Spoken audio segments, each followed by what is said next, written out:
Est-ce qu'on peut aussi parler de potentiellement la charge érotique contenue par le loup-garou? Parce que c'est évidemment sous l'angle que tu présentes. Je ne sais pas si tu faisais allusion dans ton livre, mais c'est ce qui me vient spontanément. Je pense à Twilight, par exemple, qui d'ailleurs englobe la question des loups-garous. Et enfin, je ne sais pas si tu vois cette romance qui a été adaptée en film, qui parle aussi bien de vampires que de loups-garous. Et il y a aussi cette dimension, cette charge érotique dans ces monstruosités qui font qu'elles sont aussi terrifiantes qu'elles sont attirantes dans une certaine mesure. Et ton livre, à mon sens, pose aussi la question de la charge érotique contenue dans ces figures-là, qui sont à la fois terrifiantes, mais qui en même temps sont présentées à l'image du chef de guerre qui envoie les troupes, en fait, dont tu parlais, qui est toujours une figure glorieuse, etc., qui va être portée au nu, mais qui a également euh, une représentation qui est toujours positive et qui est toujours valorisée. Non, non, bien sûr. Avec ce que tu dis là, on entre maintenant plutôt dans la sphère du vampire, hein. Ouais. Pour moi, le vampire, c'est la maîtrise de la séduction, hein. Le Mhm. vampire, il fonctionne, il est très habile. Il fonctionne par les deux côtés de la manipulation. L'un côté, c'est la séduction, et l'autre côté, c'est la violence, l'intimidation, de faire peur, hein. Mhm. Et donc, Alors, je me permets de te couper. Est-ce que tu serais d'accord pour d'abord enchaîner peut-être sur les zombies? Parce que il me semble que le vampire, c'est un peu le boss final. Je sais pas ok. si tu vois, peut-être ça te va ou pas? Ou tu veux continuer sur le vampire? Question héros, érotique et séduction, c'est le domaine d'excellence du vampire, hein, qu'on Mhm. abordé, et on peut volontiers maintenant s'attarder un peu sur le zombie, oui, volontiers. D'accord. Donc, une des autres figures que tu évoques, alors qu'est-ce qu'on peut en dire sur ce zombie? Dont je crois qu'il existe d'ailleurs dans ton livre deux versions. Il y a le zombie sec et le zombie humide. Oui, zombie sec et zombie humide.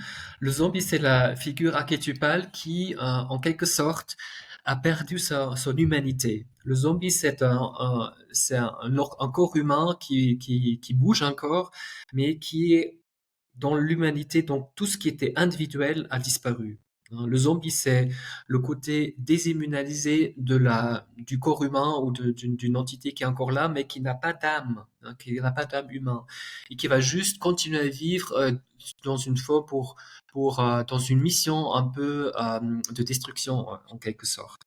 Mais le zombie, la chose qu'il faut comprendre, c'est une personne qui a perdu le noyau de son âme dans son vécu, hein.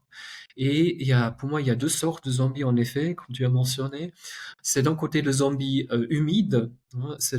Pour moi, le zombie humide, c'est une personne qui a besoin de supprimer son vécu humain, son émotionnalité, parce qu'elle sera insupportable, hein. Elle est d'une intensité traumatique explosive, parce que ces gens étaient traumatisés.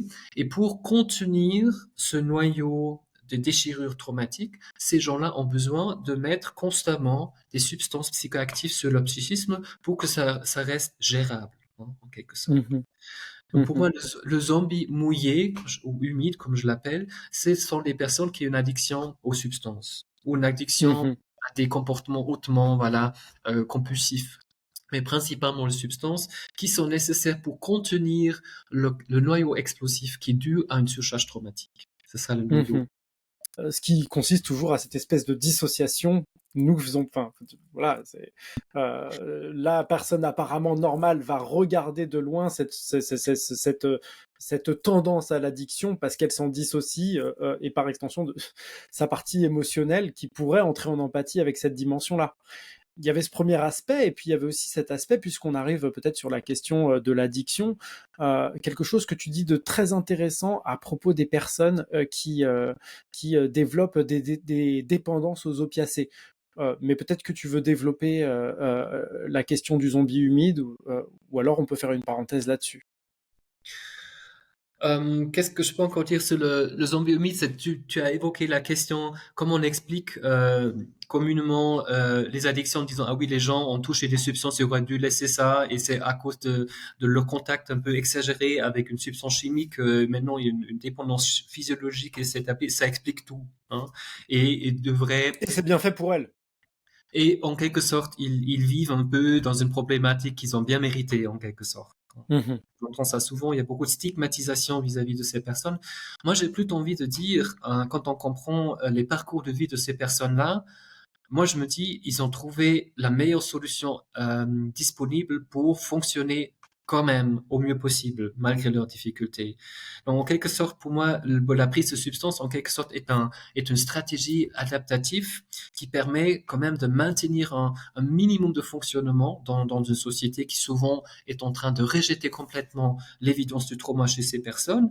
Et si les gens n'avaient pas la possibilité en quelque sorte, de se stabiliser avec ces substances, il sera encore dans une étape encore bien pire, hein. Ou alors il y aura Mmh. des pétages de plomb, il y aura peut-être beaucoup plus de suicides encore ou des pétages de plomb de violence si les gens n'avaient pas la possibilité de se automédiquer avec les substances qu'ils prennent. Et notamment, quand je parle de ça, je parle des opiacés parce que, bien sûr, comme tu sais, il y a une énorme problématique des opiacés aux États-Unis. C'est aussi des substances qui sont utilisées dans quasiment toutes les cultures au monde, et cela depuis très longtemps, hein. Les opiacés, la morphine ou laudanum, comme on l'appelait, était à peu près le médicament le plus important à travers les siècles, hein, qui était efficace pour soulager la souffrance du corps, mais aussi de l'âme, hein. Et on sait, étant peut-être, on peut montrer le petit encadré que j'ai préparé, que le cerveau, en quelque sorte, le cerveau humain, ça baigne, ça nage dans des endorphines, donc des opiacés produits par le corps. Et cette présence de ces molécules est très importante pour que la personne se sente en équilibre affectif, hein. Donc les opiacés, en quelque sorte, c'est le neurotransmetteur qui transmet la sensation, je me sens bien comme je suis, je me sens en sécurité, je suis en confiance avec moi-même, je suis en confiance avec les autres, je suis en confiance avec le monde en général. Tout ça, c'est transmis par les endorphines dans le cerveau, et notamment quand il y a quelque chose de très agréable, des rapports sexuels ou autre chose, il y a une sécrétion de plus d'opiacés, ou quand il y a un toucher, hein, quand on se prend quelqu'un dans le bras, ça amène une sécrétion d'opiacés endogènes, et ça fait du bien. C'est l'effet placebo aussi, c'est quand on s'occupe d'une autre personne, il y a augmentation des endorphines dans le cerveau, et ça fait du bien, pas seulement pour la personne qui reçoit le toucher, mais aussi c'est l'autre qui s'occupe de l'autre. Ça fait du bien de s'occuper des autres, hein. Donc Mmh. on voit que les opiacés jouent un rôle fondamental pour l'équilibre psychique. Et on sait aussi, ça c'est les études neuroscientifiques qui le montrent, une personne qui a été traumatisée de manière répétitive et grave, elle a acquis un déficit dans l'équilibre des opiacés dans son cerveau. C'est Moi, vachement important à dire ça. C'est vraiment pour moi, si tu me permets, je vais juste reformuler ce que tu viens de dire parce que c'est, à mon sens, l'une des pierres angulaires, même si c'est pas le sujet fondamental, mais c'est vraiment une donnée qui m'a semblé extrêmement importante. C'est-à-dire que on a stigmatisé les personnes qui utilisaient des opiacés comme des personnes qui avaient fait un mauvais chemin, un mauvais embranchement de vie qu'elles n'auraient pas dû faire, à propos desquelles elles ont été mises en garde, qu'elles ont quand même décidé de faire, et aujourd'hui, leur addiction est le produit de leur erreur. Ce que tu es en train de nous dire ici, c'est que il y a des personnes qui ont manqué d'amour dans l'enfance. C'est ce que j'ai compris dans ton livre, qui ont manqué d'amour, qui ont manqué de ce sentiment de sécurité, et qui, n'ayant pas accès à ces sensations-là, n'ont pas développé leur système d'endorphine, qui est donc une morphine endogène, d'une façon qui soit suffisamment régulée dans leur vie d'adulte. Et c'est la consommation d'opiacés et donc de morphine exogène qui viendrait temporiser, qui viendrait rééquilibrer une balance qui jouait en leur défaveur jusqu'ici. Il me semble que c'est une information fondamentale pour comprendre le regard qu'on porte sur des personnes pour lesquelles souvent on a beaucoup et très facilement beaucoup de mépris. c'est tout à fait ça, tu résumes parfaitement. En effet, on peut considérer que la prise d'opiacés par les personnes qui ont une problématique soi-disant de dépendance à ces substances est une stratégie cohérente et même causale, je dirais, par rapport à l'idée d'équilibrer un système qui est en profond déséquilibre en raison de la maltraitance et de manque d'amour pendant l'enfance de ces personnes-là. Donc les gens font en quelque sorte quelque chose qui est absolument utile et cohérent, mais malheureusement est complètement stigmatisé dans la société. Moi, je permets même aussi de dire que j'utilise l'analogie entre le diabète par manque d'insuline, ou quand il n'y a pas assez d'insuline dans le corps, l'organisme va souffrir, il va mourir. Hein. On ne peut pas vivre sans insuline. Et donc, en médecine, on voit aucun problème de substituer l'insuline qui manque, et comme ça, la personne peut continuer à vivre. Hein. On substitue un manque qui est physiologique pour des raisons XY. On peut perdre donc le produit assez d'insuline. Et la même chose s'applique aussi aux gens qui prennent des opiacés pour équilibrer un manque d'opiacés qui s'installe dans leur vie en raison et en conséquence d'une maltraitance profonde pendant leur enfance. Donc pour Mmh. moi, substituer l'opiacé correspond à donner de l'insuline à un diabète. Et par extension, est-ce qu'on pourrait dire, selon toi, que, le regard stigmatisant que l'on porte sur les personnes qui ont ces usages, va dans le sens de ce qui leur a manqué initialement et qui a pour conséquence parfois les issues fatidiques, qui participent en tout cas aux issues fatidiques de ce qu'on va, qualifier de junkie, des personnes qu'on va qualifier de junkies? C'est justement ce regard stigmatisant, qui a encore plus tendance à accentuer les facteurs initiaux qui ont amené à cette consommation d'opiacés, qui ont été le manque d'amour, le manque de reconnaissance, le manque de sécurité, qui était à l'échelle familiale, à l'échelle infantile et qui est désormais à l'échelle sociale et qui continue d'être leur rapport à l'extérieur. Tout à fait. Pour moi, cet exemple que tu récites là est pour moi une preuve de plus que la société, de manière générale, est bloquée, figée dans une dissociation structurelle où l'ANP, la PAN, la partie apparemment normale de la société, ne peut pas admettre que au sein de cette même société, il y a beaucoup de personnes, des enfants, des femmes profondément traumatisées et au lieu de reconnaître cette évidence du trauma et donc ça veut du épée dans la société, de la partie émotionnelle traumatique dans la société, l'AMP, la panne de la société, elle dit ah non, c'est pas notre problème en tant que société, on n'a rien fait de faux, on n'a pas loupé un truc chez ces gens-là, c'est leur faute. On va mettre la faute et le blâme sur la personne qui porte les symptômes de la souffrance. Et donc, pour moi, ça engendre par la suite une cascade de stigmatisation qui malheureusement a comme effet que les personnes qui ont une problématique de trauma et d'addiction, ils vont eux-mêmes aussi malheureusement s'identifier avec ce regard dénigrant sur eux et ils vont croire qu'ils sont malades, qu'ils ont un problème, qu'ils ont un défaut de morale et de volonté. Et donc, ils vont même, en quelque sorte, se mettre d'accord avec l'horreur de la société parce qu'ils n'ont pas d'autre choix. On va jamais Mmh. on va jamais les, en quelque sorte, euh, euh, valider dans leur vraie expérience qui serait de dire ce sont des gens traumatiques qui n'ont pas reçu le soutien, la protection quand ils étaient enfants et qui en ont encore besoin aujourd'hui, et on leur donne pas, surtout pas ça. Ce que je ne peux pas m'empêcher de lier à, cette fois-ci, à un degré structurel qui est la façon que les sociétés occidentales ont de considérer la question de la drogue et par extension des économies parallèles qui se fabriquent dans les trafics de drogue et la violence inhérente à ces systèmes-là parce que justement, ils font partie de cette partie dissociée de la société. C'est là où je trouve très intéressant la façon dont le traumatisme individuel a une répercussion directement sur la façon dont on organise la société. Aujourd'hui, s'approvisionner en héroïne passe obligatoirement par le fait de passer par des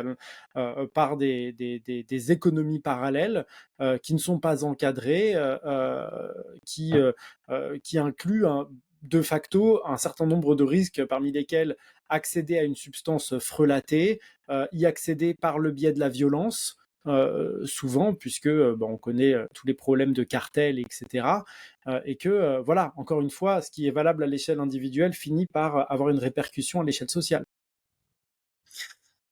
En effet, c'est tout juste ce que tu décris comme problématique, c'est ce rejet dissociatif de l'évidence du trauma et de l'évidence aussi que l'utilisation de substances psychoactives, ça fait partie de l'expérience humaine, hein. Ce rejet-là amène la société qui prétend que non, c'est pas ça, nous on n'est pas ça, on n'a pas de trauma, on n'a pas besoin de prendre des substances sauf que l'alcool, hein, et que ce rejet amène à mettre en place tout un système de stigmatisation et de loi qui aggrave encore le problème, hein. Donc Mhm. tout ce qu'on essaie de réprimer, hein, parce qu'on veut pas le voir, on peut pas l'accepter, on ne veut pas, va finir à faire intrusion à d'autres niveaux, hein. Et ça qui, Mhm. j'entreprends dans mon livre de décrire un peu toutes ces intrusions traumatiques liées à la politique en matière de drogue, hein, ou liées à la manière de classifier les maladies psychiatriques, liées à la manière de conceptualiser le burn-out, hein, parce qu'il y a toujours une partie de la société qui dit ah non, nous on est fort, tout va bien chez nous, et les gens qui ont des problèmes, les gens qui sont burn-out, les gens qui prennent des substances, ils ont un problème en quelque sorte qui incombe uniquement à leur responsabilité, mais ça, c'est jamais un problème de société, hein, jamais un problème de l'entité sociale dans lequel le problème est apparu.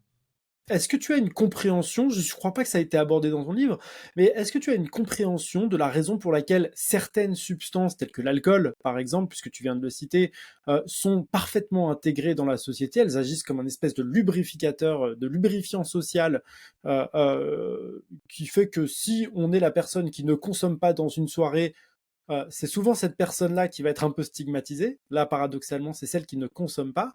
Et par opposition, il y a d'autres substances qui sont pas forcément les plus dangereuses, d'ailleurs, dans la classification, mais qui, elles, sont stigmatisées. Quel est le regard que tu portes sur la façon que nous avons de considérer tel psychoactif par rapport à tel autre? Oui, c'est une question importante. J'ai pas vraiment une réponse à pourquoi l'alcool est si populaire et si admis dans notre société, si ce n'est que de dire c'est un anxiolytique par excellence.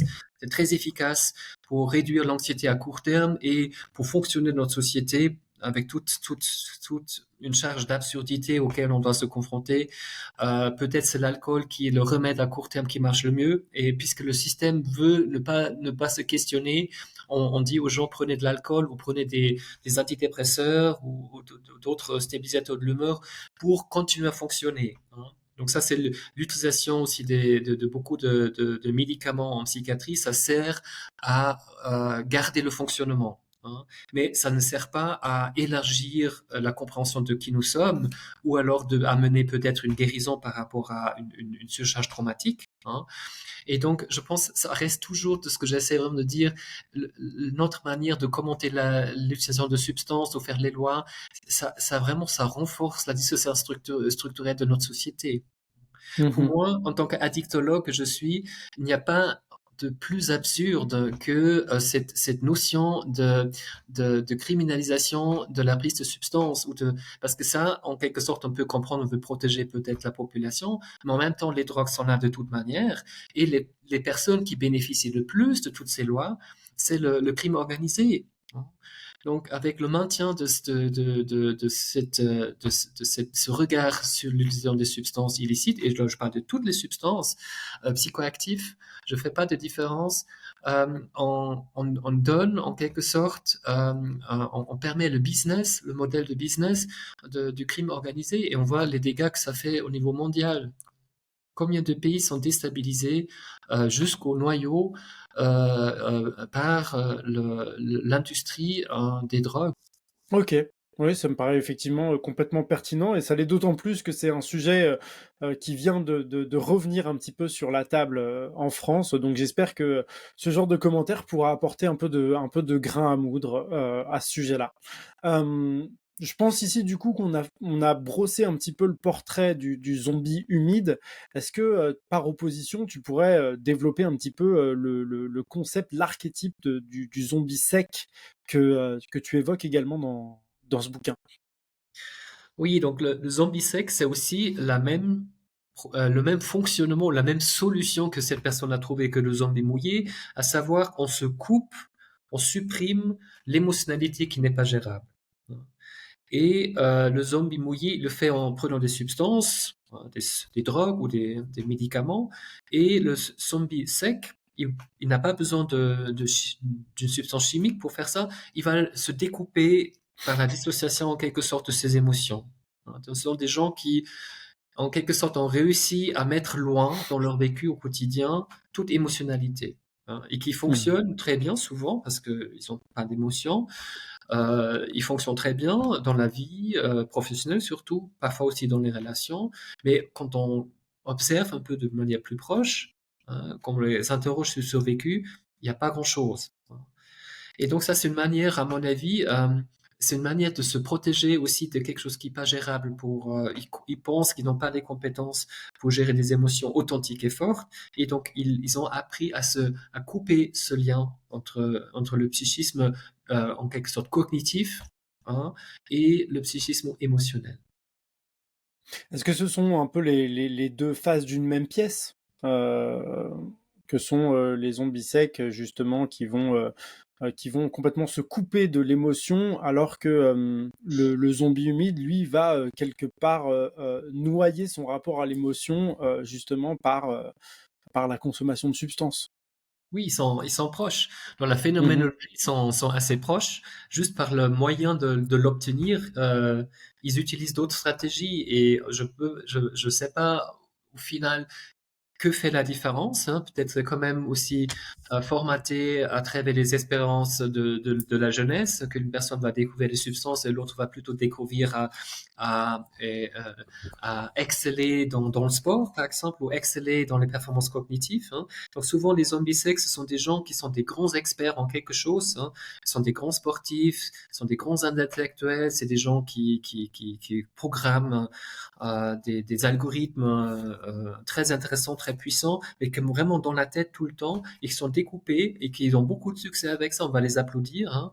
Ils ont souvent eu beaucoup de succès sur le plan social, les zombies secs, mais ils ont complètement découpé de leur émotionnalité, hein. Alors que le Mmh. zombie sec, pour d'autres raisons, il a appris à se gérer avec les substances, les médicaments, et souvent, ils n'arrivent pas à un niveau de fonctionnement aussi élevé dans la société que les zombies secs, hein. Mais c'est comme tu dis, les deux faces d'une même médaille, en quelque sorte. Est-ce qu'on peut ajouter d'autres choses à dire à propos du zombie sec ou Oui, je me permets quand même de mentionner l'hypothèse qui peut être choquant pour certains ou provocateur, que moi je suis d'avis que beaucoup de ce qu'on appelle aujourd'hui l'autisme Asperger, beaucoup de ces personnes-là, quand on regarde vraiment leur phénoménologie et leur histoire de vie, moi je suis d'avis qu'ils sont plutôt des zombies secs ou le diagnostic psychiatrique formel pour ça, c'est la schizoïdie, hein. La schizoïdie, c'est le terme qu'on trouve dans les catalogues de diagnostic psychiatrique pour décrire une personnalité qui s'est découpée de ses émotions. Ça Mmh mh. existe comme diagnostic, hein. C'est un diagnostic qui est très rarement attribué parce qu'il est mal connu, hein. Et même moi, je suis d'avis que beaucoup d'autistes Asperger, comme on les appelle, qui ont un fonctionnement encore relativement préservé, mais qui n'ont pas d'accès à leur émotionnalité, qui sont en difficulté à vivre dans la relation avec les autres, hein. Ça, c'est un peu la description que j'entends souvent. Mais quand on regarde un peu la phénoménologie et aussi les parcours de vie de ces personnes-là, moi, je suis d'avis que souvent, à mon avis, c'est plutôt des schizoïdes. Parce que D'accord, d'accord. la différence que moi je vois entre la schizoïdie et l'autisme, c'est une sorte dyslexie de l'émotionnalité. On a une difficulté de lire et comprendre et parler dans le langage des émotions. Et ça c'est inné. On est né comme ça. C'est comme la dyslexie ou la dyscalculie.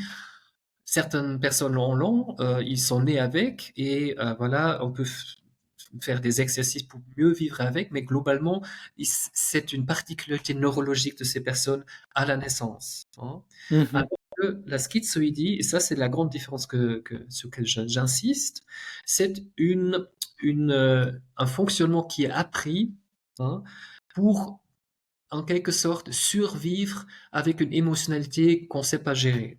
Et que la stratégie qui est donc utilisé par les schizoïdes et ou alors par les zombies secs, c'est de se découper, de ne pas aller en contact et de mettre ça de côté, hein, par voilà, une fonction de dissociation à nouveau. D'accord, donc en fait, dans ta perspective, certaines des personnes qu'on va qualifier dans émanant du spectre autiste ou Asperger, en fait, n'auraient pas cette tendance parce que ils ont une certaine structure cérébrale, mais davantage parce que c'est un coping mécanisme, en fait. Enfin, C'est c'est ça, un. c'est Ouais. ça. En tout cas, quand je m'entretiens, je m'intéresse à ces personnes-là qui vont dire, ah oui, j'ai peut-être des traits autistiques, autistoïdes. Souvent, j'entends ça de mes patients parce que c'est très à la mode de se classifier comme ça. Et quand je les interroge, j'entends souvent des récits sur une enfance, typiquement, que l'enfant n'a pas été invité à établir un contact affectif avec ses parents, hein. Que l'enfant Mhm. avait des émotions fortes et les parents ne savaient pas quoi faire avec, hein. Quand l'enfant est en pleurs, les enfants disent, OK, regarde la télévision, ça tu iras mieux. Mais c'était pas dans la relation, c'était pas encouragé, aller en relation avec les émotions qui étaient là, avec d'autres personnes, avec les adultes. Et quand l'enfant reçoit toujours ce même feedback, ce même message sur sa propre émotionnalité, hein, qu'on dit c'est pas le bienvenu, tes émotions ici, on sait pas quoi faire avec, garde ça pour toi, va sur la tablette, va regarder un film, mais on sait pas quoi faire avec tes émotions. Quand l'enfant constamment reçoit ce genre de message, qu'est-ce qu'il va faire? Il va dire, ok, je mets ça de côté parce que de toute manière, personne peut répondre. Je n'arrive pas à établir un contact. Donc l'enfant va en quelque sorte mettre ça sous le tapis et il va fonctionner de manière superficielle, comme les adultes le disent, mais l'émotionnalité n'aura plus une place dans la vie de tous les jours de ces personnes. Ça, c'est des histoires que j'apprends, qu'on me raconte, typiquement des personnes qui sont classifiées autistoïdes et que j'ai souvent l'impression que c'est un comportement acquis.